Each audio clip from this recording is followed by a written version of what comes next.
So, you want to save the world with clean energy?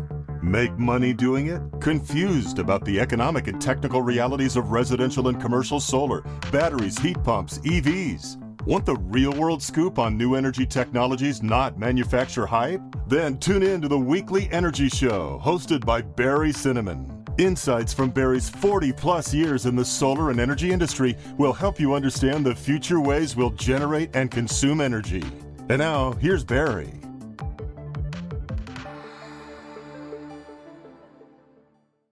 Welcome to this week's Energy Show.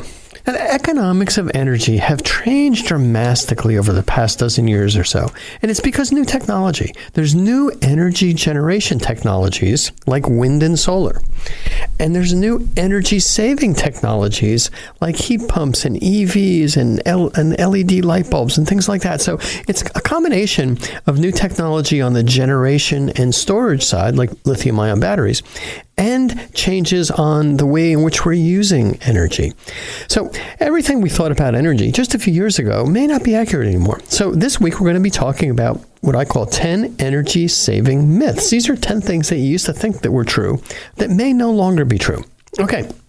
Well, here's the first one. These are in no particular order, so I'm not saying that one myth is more important than another, and I'm not as qualified as Mythbusters on TV. But anyway, this is kind of a surprising one. The myth: electric cars are cheaper than gas cars. Well, let's just run through the numbers. So gas at $3 a gallon, let's say you get 40 miles per gallon on average in an economy car. And I just kind of do a comparison based on a miles per dollar. That works out to be 13 miles for every dollar. So every dollar in gasoline you put in, you drive your car 13 miles. Well, how does that compare to an electric car? Well, electricity, and here we are, and there's some places around the country that are kind of expensive: California, Hawaii, East Coast.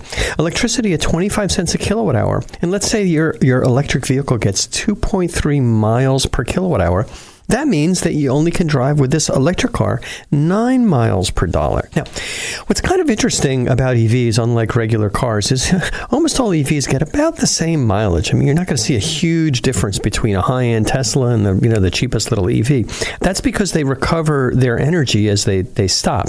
So really, most of the energy consumption happens when they're driving at highway speeds, and it's just basically wind resistance. Whereas with regular cars, the mileage is almost proportional to the weight of the car. Okay, so let's look at what are some of the options here. Well, what about charging your EV at a public charging station? Well, I guess people who have EVs know this. It's a surprise, but it's very expensive to charge your car at one of these public charging stations. They're kind of all over. It's like a parking meter, but it's got a long cord. You plug into it, but you got to put in a card, and that hits your charge card. It's actually 2 or 3 times more expensive to charge up at one of these convenient public charging stations than to charge at home or charge, obviously, at your business. And that's because they charge you like a fixed amount per hour. Like, let's say it's $5 per hour, and they don't charge really, really fast. So in that hour, you're going to get $5 of electricity, but it's at their rate, which could be 75 cents to $1 a kilowatt hour, as opposed to what you might spend at home, which is 25 cents. So it's great for a quick top up. But if you're going to really charge your car a lot, it's going to end up being expensive. So better to charge at work or charge at home.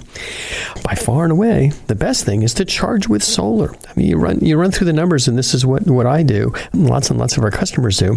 Your cost for solar energy is about 7 cents a kilowatt hour. It varies a little bit. So it's by far and away the cheapest. That means if you're charging your car from solar, you can go 33 miles per dollar that you invested, as opposed to more like 9 if it's on a regular charging, or 13 for a regular car. Now, on a purchase basis, EVs are also more expensive. So we talked about the operating cost of the mileage. Well, they're more expensive than gas cars, but there's tax credits, both federal and state, that help a lot. And the other thing you have to remember is EVs generally have much lower maintenance. So myth is electric cars are cheaper, and the reality, I'd say, in most cases, gas cars are still cheaper. Nevertheless, EVs, if you charge them from a clean energy source, much, much better for the environment. Okay, myth number 2, rooftop solar is expensive. Well, it used to be expensive, but it's not expensive anymore. The cost of the solar panels, heck, since I started around 2000, the solar panel would cost $1,000. Now you can get a much bigger solar panel for less than $200. So the prices have come down by like a factor of 10. It's amazing. So when you look at the costs for electricity generated by solar, Rooftop solar is by far and away the cheapest source of power for your home or your business. Now, granted, if you install these systems in huge utility scale situations, wind is comparable to solar, but both solar and wind completely beat the pants off of conventional fossil fuels. Now, the other thing that helps for areas where electricity is still, happily not too expensive, 10, 15 cents a kilowatt hour, many states have big rebates for solar. California doesn't have any anymore. Hawaii doesn't have anymore because the electricity costs are so high in these states that solar just stands on its own terrifically well. But there's other states that have incentives and take advantage of those. Your local solar installer will help you out with that. And you also got to remember that there's a 30% investment tax credit that's still in place. So kind of look at what we have for our customers around here in California. Your locked in price of electricity with solar. When I say it's locked in, it's because you're going to get that power for 25 years. There's almost no maintenance except cleaning the panels and maybe replacing an inverter halfway through.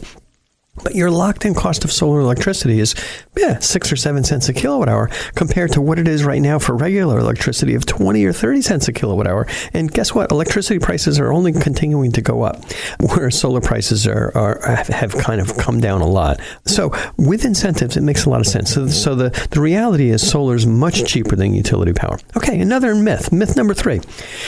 Buying new energy-efficient appliances saves money. That's kind of true on an operating basis because these appliances are more energy efficient. They use less electricity. But the reality is you got to buy a new appliance. So I kind of took a look at my old fridge. It uses 1,400 kilowatt hours a year. So, you kind of divide that through. It's about $350 a year in electricity.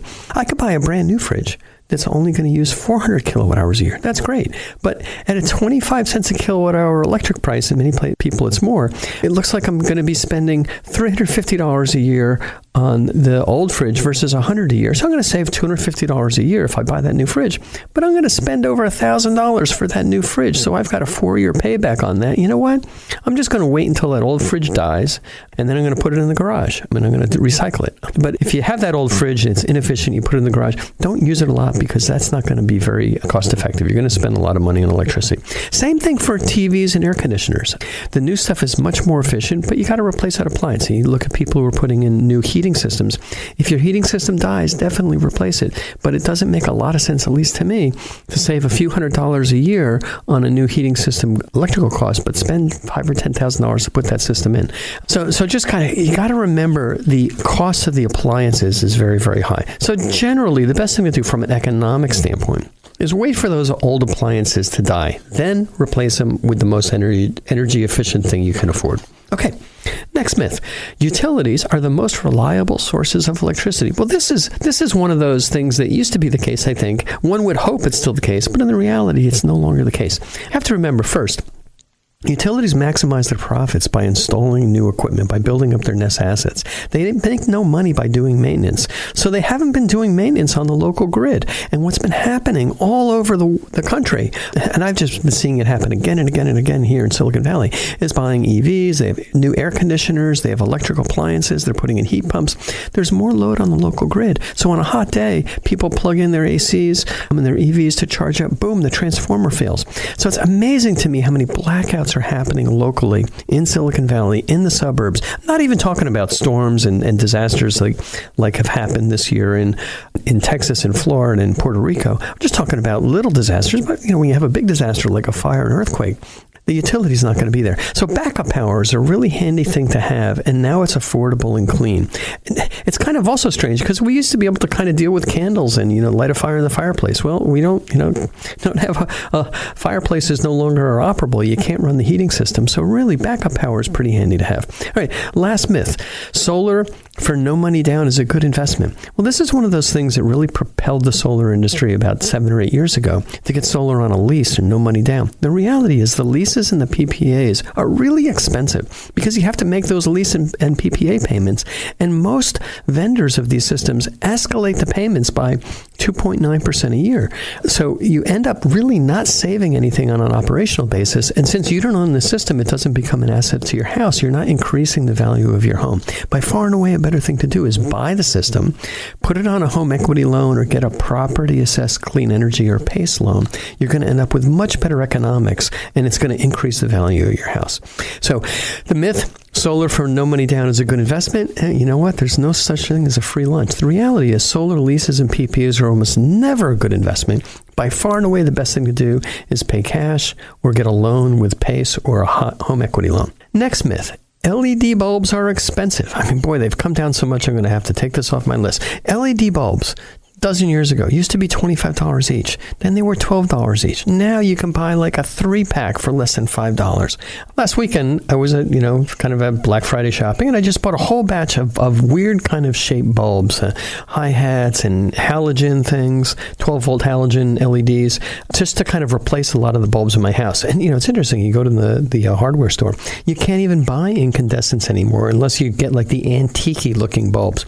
Now, there are a lot of incandescents that are really not the standard Edison bulb, but they're really little mini halogen bulbs in a bigger glass bulb. So, and you kind of look at those and they use a lot more energy than LEDs. They use a little bit less than regular incandescents, but they use a lot more energy than LEDs. It's like 5 times more.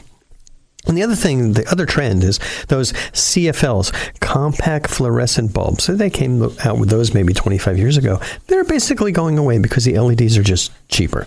So I was really looking through the economics of these things. And, just kind of the way I like to look at it is on a 5-year basis of bulbs, looking at the replacement cost of the bulb, the energy cost of the bulb. I'm just going to kind of go through some of the numbers here that I put together. About $100 for a standard Edison 60-watt light bulb over 5 years. That's it with a standard usage cycle, and that's at 25 cents a kilowatt hour for electricity. If you use an ordinary bulb with a halogen insert, and this is what, these are Energy Star, but they're not really, it's going to cost you about $56 over a 5-year period.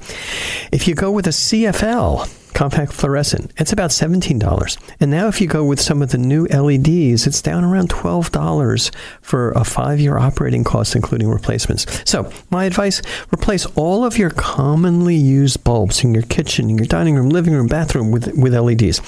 Select bulbs that have the right color. I kind of like these bulbs that have a soft white color. It's not very blue or cold. It's not an outdoor light, not a daylight color. It's more of a yellowish color. It looks better on the indoors, more like incandescents. Now, here's the issue, because I'm replacing these things. Watch out for dimming issues. Even the dimmable LEDs generally don't dim exactly as well. So when you get them down to a low light level, they sometimes buzz. But nevertheless, the reality is LED bulbs are cheap and long-lasting. Okay, myth number 7. Electric utilities like energy efficiency as well as wind and solar. Well, the reality is, don't pay attention to the commercials that they're running on the TV and the radio or the internet.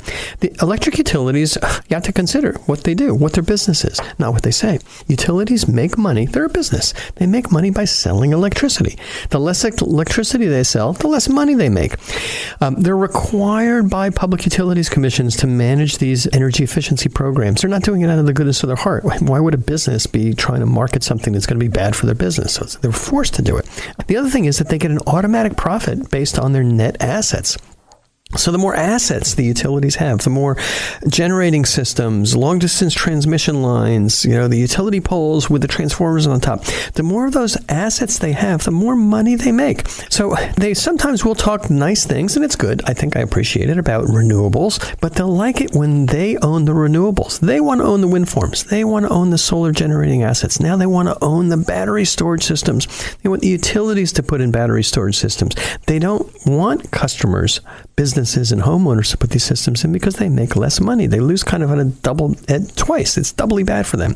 When the customers, the businesses and the homeowners are generating their own electricity, they get less revenue. And when that asset is bought by the customer, that means the utility doesn't buy that asset. Once again, they get less profit. So the reality is utilities really don't want businesses and homeowners to install their own solar and energy storage systems. They're not crazy about energy efficiency. They're being forced into it. So these measures, solar, wind, energy efficiency, they make a lot of sense for customers. Okay, next myth, clean coal. Heck, I don't even know where to start on this myth. It's just a complete oxymoron. These two words should never be next to each other, clean and coal. It's total nonsense. Coal is not a clean fuel, and it never will be. Got to remember, this is a combustion of a dirty fossil fuel. Coal burns. It's carbon plus a lot of other junk. It gives off heat. That's how we get the heat that generates steam, that generates the electricity in a turbine. It also gives off carbon dioxide and water. So far, so good. We got heat, carbon dioxide, and water. But the problem is there's all this other bad stuff from impurities in coal. You've got oxides of nitrogen and sulfur dioxide. It causes acid rain. And you've got other impurities. And this is stuff that's dug out of the ground. So it's got mercury, coal ash, radiation, all kinds of other things, arsenic. So it's not good. Natural gas is mostly methane, CH4, burns much, much more cleanly. You don't have the mercury, the coal ash, the radiation, the acid rain that's caused. It still generates CO2. Natural gas still generates carbon dioxide, which is a global warming gas, but it's not that bad. Now, what about making coal clean? Capturing the CO2, it's a great concept. All these ideas, sequestration, where basically we kind of pump it underground or we turn it into some kind of limestone material, or use the CO2 somewhere else. Well, the problem is the thermodynamics don't work. You can't violate the laws of thermodynamics. There's energy released when the hydrocarbon bonds are broken. And if you want to restore those hydrocarbon bonds, or if you want to put that carbon dioxide somewhere where it's never going to get out into the atmosphere again, that also takes energy, takes extra work. So what ends up happening is to make clean coal, it's very expensive than other fuels. And that's why there's been all these clean coal plants that have been tried. They're working, but they're really expensive. So the utilities kind of look at these clean coal plants and say, heck, if we put scrubbers and sequestration equipment on our coal plants, it's going to make that electricity generated from that plant way more expensive than natural gas, way more expensive than solar and wind and battery storage. So basically the reality is we can have cheap electricity from coal, and we've had that. Or we can have clean electricity from coal, but we could never have cheap and clean electricity from coal. You can't make it cheap and you can't make it clean. That's why the coal industry is disappearing. Natural gas is a much cheaper fuel. It's not because even solar and wind are taking over. Natural gas just beats the pants off of coal. Got a lot of it too. Okay. Next myth, nuclear power is the best long-term power source. I mean, when I grew up, nuclear power was kind of the way to go. It's a good concept. These reactors would just be, humming 50 miles outside of town, and they'd just be cranking out power all day and all night. And, at one point, we thought that the electricity produced by nuclear power would be too cheap to meter. And then it kind of evolved into what we're thinking right now, where nuclear provides what's called baseload power. We need baseload power kind of in the evening and just like this steady source, because at night, you don't have the benefits of solar and wind. But it turns out that it's not that economic anymore. There's 3 unsolved problems. The first problem is nuclear waste. We still haven't figured out what to do with that. And Nevada doesn't want it. The reactors, a lot of this is stored locally at reactors, even reactors that have been decommissioned. So we don't know what to do with that. There's the occasional terrible nuclear disaster. I mean, we had one in Fukushima about 6 or 7 years ago. You've got the Chernobyl, and you've got the 3 Mile Island issue, a bunch of other things. So you got occasional disasters. That's not very good. And there's a lot of cost in making sure terrorists don't mess with them. And then the cost of the nuclear plants is really, really high. It's ridiculously high even to decommission these plants when they're done. So the nuclear industry valiantly has tried to solve these problems over the years. 60 years, they've tried to make it cheaper, more effective, safer. And, you kind of look at it, it's just heck, it's just not working. The alternatives are getting cheaper. So solar, wind, and storage are here, and they're much cheaper. Natural gas is much cheaper. There's continues to be a social bias against nuclear. And you know what? The last big nuclear power company, Westinghouse Electric Company, they went bankrupt this year. So that's kind of not a good thing. They were the last ones. They were the last gasp of the nuclear industry, and it's just not working out. Economics for nuclear power are terrible. 2 of the VC summer plants that were under construction for a dozen years in South Carolina recently were canceled when Westinghouse Nuclear went bankrupt. And the only 2 remaining plants in the U.S. are in Georgia. There's the Vogtle nuclear plants. They're the only 2 ones left, and they're trying to figure out what to do. They're trying to get guarantees, loan guarantees from the DOE and other measures to prop up nuclear. But you know what? It just kind of doesn't make economic sense because it's not getting cheaper and the alternatives are really cheap. Most utilities have already, not most, almost all, they've moved on to wind, to solar, to energy storage, and to natural gas, and they've ignored nuclear, and they're not even putting coal in anymore. So cheaper and safer alternatives to nuclear power. So marchers against the Seabrook plant in 1977, I almost got on the bus to go to that. They can rest easy. We won. Nuclear power is dead because of economics. All right, last myth. We're using more energy than ever before. Well, actually, we're all using less energy ever before on a per capita basis, but our economy is still growing, so we're using more in some senses. But the reason we're using less is because of energy efficiency. And California has been particularly aggressive with their energy conservation targets. Our per capita energy consumption in California has actually been going down compared to the rest of the country. And even the rest of the country is kind of plateaued. So our per capita consumption isn't going up. Our capitas are going up, more people, so our consumption goes up. But we're using less per person. Why? Because our cars are getting better mileage. We're talking about gas. The appliances are Energy Star. Our lighting is using much less power because of CFLs and now LEDs. The TV is, heck, we don't have those big tube things anymore that would weigh like 100 pounds. It's like hanging a picture on your wall right now. And even though we're transitioning away from fossil fuels to electric things, everything's less expensive. Now, the flip side is we have more gadgets. Everybody's carrying around a bunch of batteries in their pockets with their cell phones and their beepers and things like that. We didn't have that before. We got more appliances, but they're all much more efficient. So the reality is we're using less energy than ever before, and we're using it actually in a different form. Okay, now to summarize, energy technology is changing rapidly. Much of the conventional wisdom is no longer correct, so you got to really look at these new options. That's all the time we have in this week's Energy Shows. Thanks to all of our listeners for tuning in. And if you missed any of today's show, you can always go to our website at cinnamon.energy and listen to the podcast. So, you want to save the world with clean energy? Make money doing it? Confused about the economic and technical realities of residential and commercial solar, batteries, heat pumps, EVs? Want the real-world scoop on new energy technologies, not manufacturer hype? Then tune in to the Weekly Energy Show, hosted by Barry Cinnamon. Insights from Barry's 40-plus years in the solar and energy industry will help you understand the future ways we'll generate and consume energy. And now, here's Barry.